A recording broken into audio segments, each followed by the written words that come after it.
Last month, India's Supreme Court ruled that Monsanto's patent for Bt cotton seeds is valid.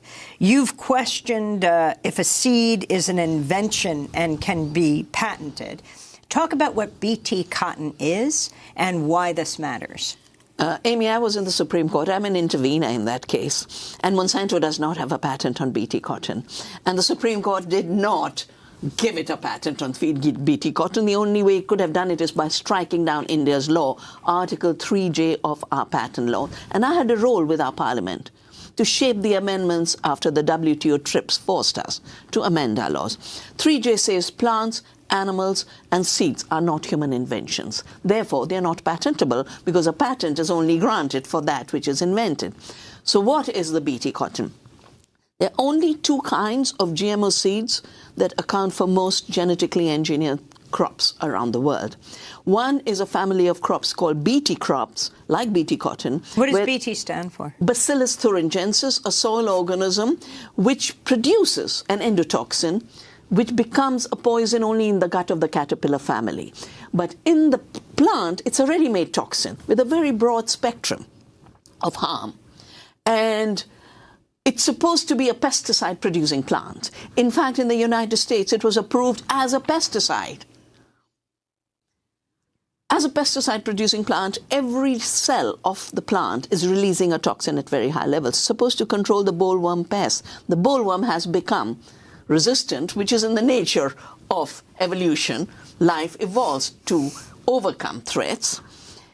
And the Bt cotton seed does not have a patent for the simple reason our laws don't allow it. Monsanto was illegally collecting royalties via Indian seed companies because they couldn't do what they did in this country, which is sign licensing agreements directly with the farmers. In India, they signed the licensing agreements with the companies with the lie that they had a patent. They cited the US patent, but India is a sovereign country, and patent laws are sovereign laws. When they wanted to extract more royalties and the price of seed jumped 80,000%, this is the main reason why the suicide belt of India, where now 310,000 Indian farmers have committed suicide, it overlaps largely with the cotton belt. And 99% of the cotton seed is controlled by Monsanto.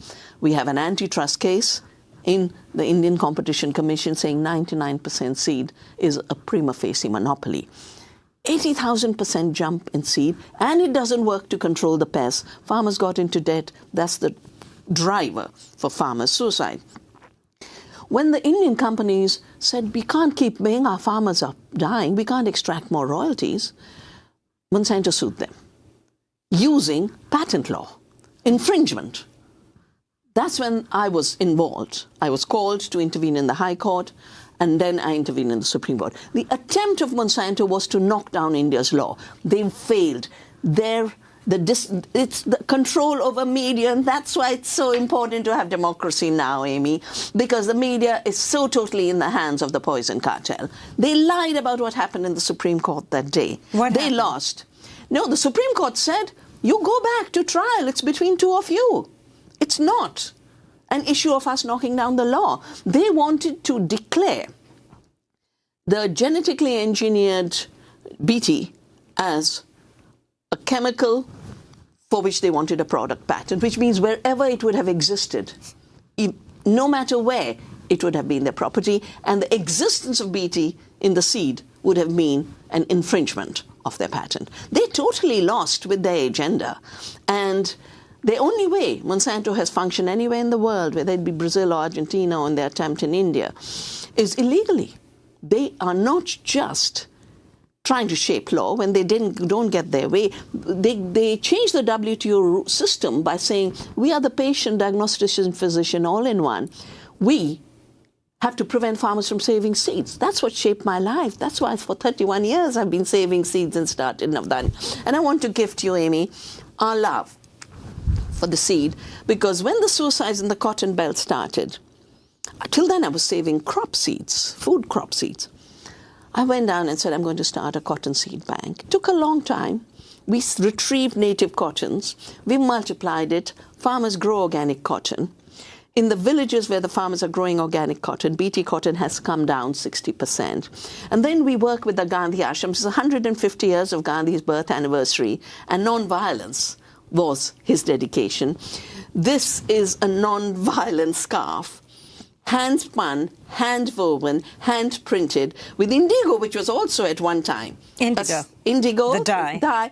You know, we used to have slave conditions for growing indigo, and Gandhi led the first satyagraha. The non-cooperation said we would rather die than grow indigo. And that's what triggered so much of the freedom movement. That's with love to you, for democracy, for all life on earth democracy. And this is being made by women.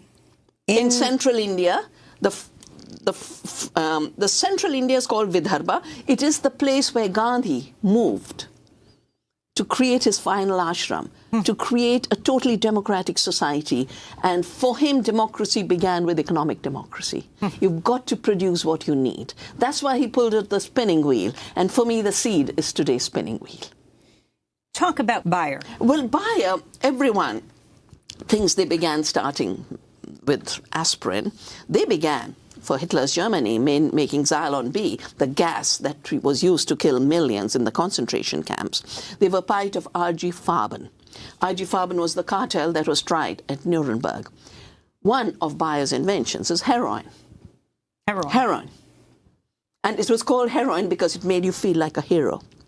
One future program you could do, Amy, is how the devastation of our societies, how the destruction of the economy of Mexico has created the drug trade, how the devastation of rural America, as well as the unemployment in the industrial belt, has created the opiate crisis, how Punjab, the land of the Green Revolution, 75% youth are now drug addicts. So Bayer bought out Monsanto. So Monsanto today is Bayer. And it's a German company. But these are global companies. They have no home. They have no loyalty. They are accountable to no citizens. All of them work through tax havens. You know, if you know, I think it's, which is the place in America that's a tax haven where all of the companies are registered? Delaware.